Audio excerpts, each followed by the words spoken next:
안녕하세요. 치과의사 찐입니다.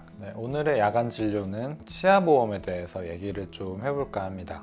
저희 병원에 오시는 환자분들 중에서 치아보험을 들고 계시는 분들이 요즘에는 굉장히 많습니다. 아무래도 목돈이 좀 나갈 수 있다는 불안감이 있기 때문에 광고도 많이 TV에서 하는 것 같고 실제로도 많은 분들이 치아보험이 있다 라고 얘기를 하셔서 그걸 이용해서 치료를 받으시는 경우가 부쩍 좀 많아졌다는 걸 몸소 느낍니다. 그런데 실제로 상담을 좀 해보다 보면 치아보험 항목이 생각보다 적어서 아니면 보장을 받을 수 있는데도 그런 부분을 체크를 하지 못해서 조금 아쉬운 경우를 많이 보는 것 같아요. 그래서 오늘은 제가 이제 치과의사의 입장에서 치아사보험을 만약에 들게 되시면 체크하시면 좋을 것들에 대해서 말씀을 좀 드려볼까 합니다. 그래서 차근차근 항목별로 좀 나눠서 여러분들이 체크하시면 좋을 것들 체크리스트에 대해서 설명을 좀 드려보겠습니다.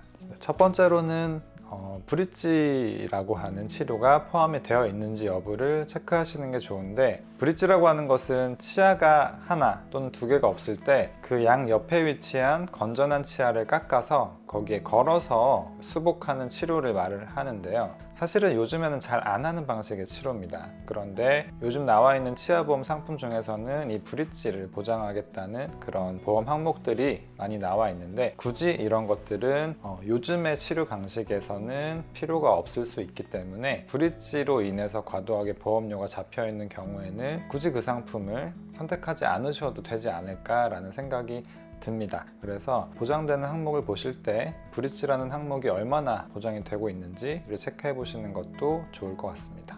두 번째로는 치아 결손 부위를 어떻게 보장하는지 여부를 체크하시는 건데요. 치아 보험의 도움을 가장 많이 받는 건 아무래도 임플란트일 텐데, 임플란트는 치아가 없는 자리에 심는 거죠. 그런데 이미 치아가 빠져서 없는 자리에 임플란트를 심을 때와 지금 치아를 빼야 되는 상황에서 뺨과 동시에 임플란트를 식립하는 경우, 이 두 경우를 나눠서 보장해주는 상품이 굉장히 많습니다. 예를 들어서 나는 한 5년 전에 사고로 치아를 잃었는데 5년이 있다가 지금에 이르러서 임플란트를 하고 싶다. 이런 경우는 애초에 치아가 없는 자리에 임플란트를 심는 것이고요. 지금 치아가 굉장히 많이 흔들리거나 많이 썩어서 지금 치아를 빼고 임플란트를 심어야 한다. 이런 경우는 지금 내가 치아를 가지고 있는 자리에 임플란트를 심어야 하는 경우입니다. 치아 보험에서는 이 두 가지를 분리해서 보장해주는 경우가 많이 있기 때문에 지금 나의 치아가 많이 있으신 분들은 치아가 없어야지만 보장이 되는 그런 상품은 피하시는 것이 좋겠고, 치아가 이미 많이 없으신 분들은 똑같이 또 반대로 생각을 하셔서 보장 여부를 체크하시는 게 좋겠습니다.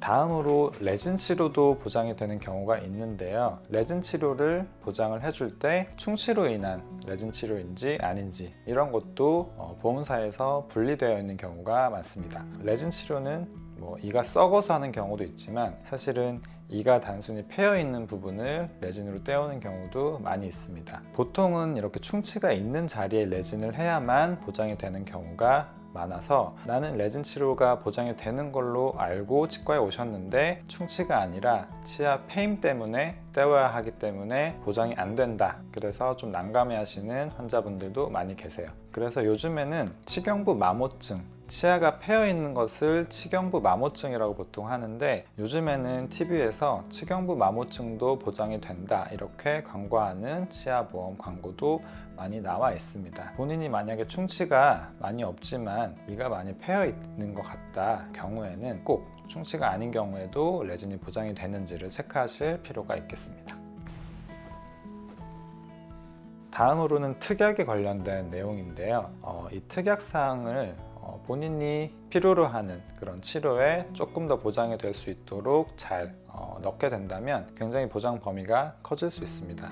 크게 임플란트 특약이나 보철 특약이 있는데요. 임플란트 특약 같은 경우에는 보통 우리가 임플란트를 심을 때 임플란트만 심는 경우도 있지만 그 주변에 뼈의 상태에 따라서 고리식, 뼈이식술 이런 것들을 같이 해야 되는 경우가 있습니다. 그런데 이때 임플란트만 보장이 된다면 좀 보장 범위가 적어질 수 있습니다. 그래서 본인의 뼈 상태가 많이 안 좋다 이렇게 만약에 알고 계신다면 뼈 이식술도 같이 보장이 될 수 있도록 그런 임플란트 특약을 잘 이용하시는 것이 좋겠고요. 보철 특약도 마찬가지입니다. 크라운이나 일레이 이런 보철 치료는 대략 한 30만 원 선에서 보장이 되게 되어 있는데, 만약에 본인이 이런 보철 치료를 많이 좀 받아야 되는 상황이다 라고 한다면 보철 특약을 좀 이용하셔서 크라운, 일레이 이런 치료들을 하실 때 제값을 다 보장, 아니면 그 제값 이상을 100% 보장받으실 수 있도록 보철 특약을 잘 챙겨보시는 것도 꼭 눈여겨보셔야 하는 사항입니다.